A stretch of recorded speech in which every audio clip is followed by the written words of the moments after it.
Hello and welcome back to Fiesta Gardens Library. I sure missed you last week, but I do hope you had a wonderful and safe Thanksgiving. And after Thanksgiving comes Christmas and the holiday season. So of course, over the next few weeks, I will read you holiday books. And today we are starting with The Gingerbread Pirates by Kristin Kladstrup.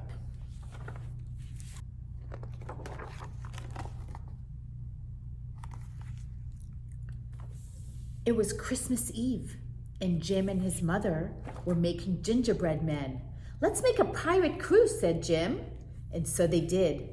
The captain had a gingerbread cutlass and a peg leg from a toothpick. Jim loved him best of all. This is the cutlass, it's a sword, and the peg leg. "You'd better leave some pirates out for Santa Claus to eat," said his mother. "Not Captain Cookie," said Jim.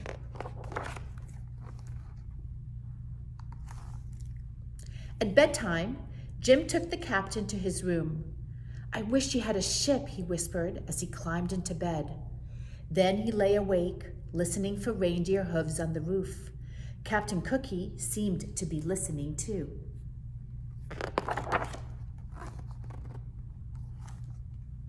Jim finally fell asleep, but Captain Cookie went on listening. "Where's my crew?" he wondered. "And who's this Santa Claus who wants to eat them?" When the house was quiet, he swished his cutlass through the air. He tested his peg leg, tap, step, tap, tap, step, step. He climbed down into darkness. Then he ran, step, step, step, step. He ran until he came to a cliff. He dropped his cutlass over it, then followed. He found his cutlass and then another cliff. So he did it all again, one cliff after another, until he reached the bottom of the stairs. Then Captain Cookie had a shock.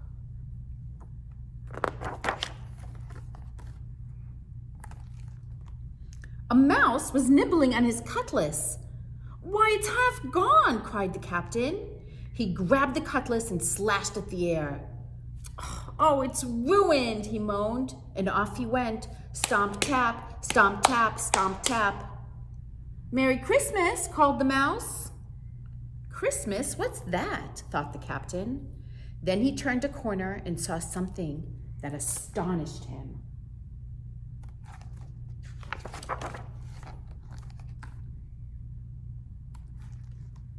A huge tree with stars in its branches. "Ahoy there," called a voice. Looking up, Captain Cookie saw two pirates climbing down toward him. "My crew," he thought. They hung some of the gingerbread men on the tree.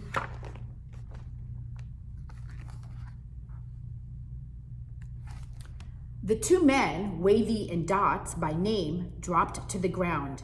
They jumped right up, but the captain saw that Dots had broken his hand. No cutlass, no sword, and now a wounded man, he thought. And just then, there was a thump and a scrape. A black cloud puffed toward them. "Run!" shouted the captain.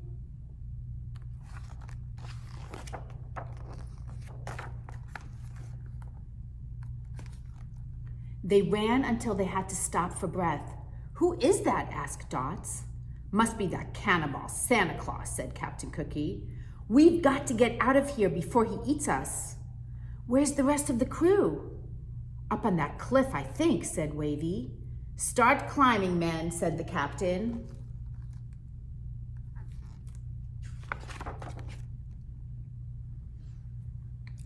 Up they went. "They're in jail," cried Dots when they reached the top.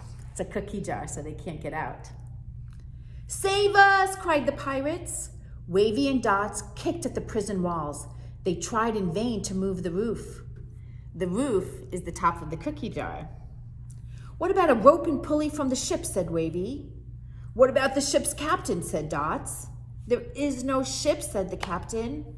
Then he noticed a strange look on Wavy's face, and he whirled around. What he saw made him wish for his cutlass.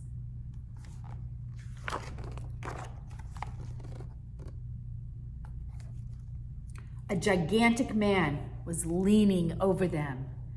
"Young Jim always leaves cookies for me," he said, "but the plate was empty, so I came in here." "Look out, boys," ordered the captain. The big man lifted the prison roof and peered in, lifted up the cookie jar. "Don't you eat my crew," shouted the captain, raising his fists.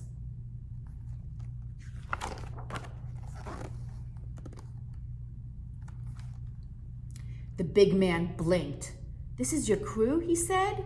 "Yes," said the captain. "And who are you?" "I am Santa Claus, and I swear by my sleigh I won't eat your men." "Sleigh? What's that? Some kind of ship?" "That's right."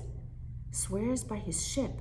Can't be all bad, thought the captain. Still, he was a little suspicious. "What are you doing here?" he asked. "Why, it's Christmas, of course." "Christmas," said Captain Cook. "I wish somebody would tell me what that is." Santa Claus laughed. "Follow me," he said. "I'll show you a bit of Christmas."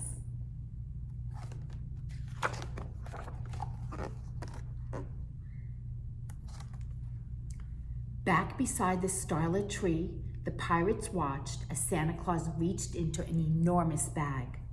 "What have you got there?" the captain began. "It's a ship," Wavy shouted, and the next thing Captain Cookie knew, his men were swarming its decks and rigging. "There's cannons and cutlasses," cried Dots.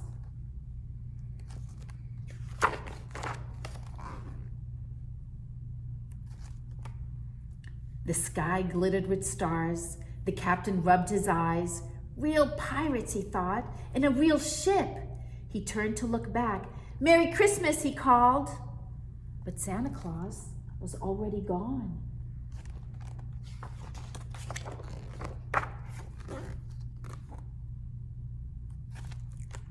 On Christmas morning, Jim's mother found an empty plate on the mantel.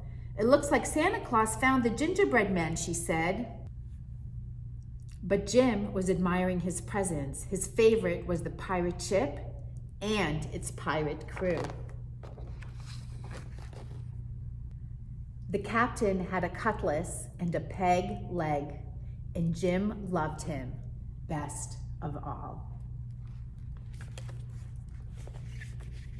That was The Gingerbread Pirates by Kristin Kladstrup. I hope you enjoyed, and I look forward to reading you more holiday stories. Have a wonderful week, everybody.